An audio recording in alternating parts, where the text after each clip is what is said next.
पंजाब चौधरी मोहम्मद सरवर ने लंदन में press conference करते हुए कहा कि यूरोपीय लीडरों से कामयाब मुज़ाकरात हुए हैं। अगले महीने जीएसटी प्लस स्टेटस की तजदीद हो जाएगी। उन्होंने बताया कि भारत जीएसटी प्लस स्टेटस में रुकावटें डाल रहा है। इसी पर देखिए गुलाम हुसैन अवान की ये रिपोर्ट।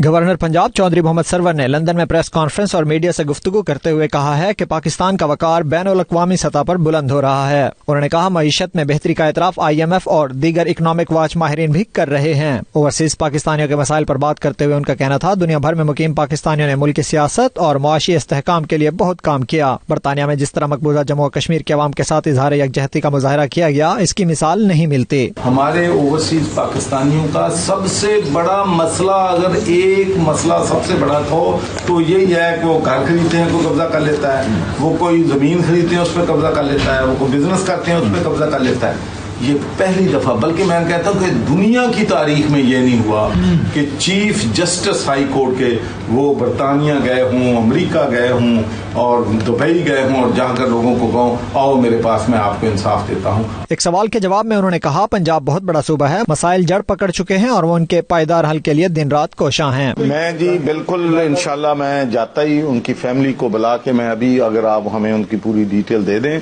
तो मैं उनकी फैमिली को गवर्नर हाउस में बुलाऊंगा और उनका जो भी इशू है। पंजाब में ये बात कह सकते हैं कि rescue double is the institution which we can be proud of. Institution बन गया, अदारा बन गया, उनको हमने गाइडलाइन मिल गई, उनके स्ट्रक्चर सेट हो गए, उनके रूल सेट हो गए और अब वो अदारा, चाहे कभी आपने सुना है कि उन्होंने फोन किया हो, किसी ने उससे पूछा हो कि तुहाडे कितनी जमीन हैगी है, तुसी अमीर कितने हो, तो फिर तुहानू एंबुलेंस भेजनी है या फिर फायर ब्रिगेड की गाड़ी जानी। तो अब वो अदारा लोगों को सर्वर है। और दूसरा मैंने जो चौधरी सरवर का ये भी कहना था कि पाकिस्तान तहरीक इंसाफ की हुकूमत ने मुल्क के इदारों को मजबूत करने के लिए संजीदा इकदाम उठाए हैं। मुल्क में सरमायाकारी का रुझान बढ़ रहा है। Ghulam Hussain Awan, 92 news, London.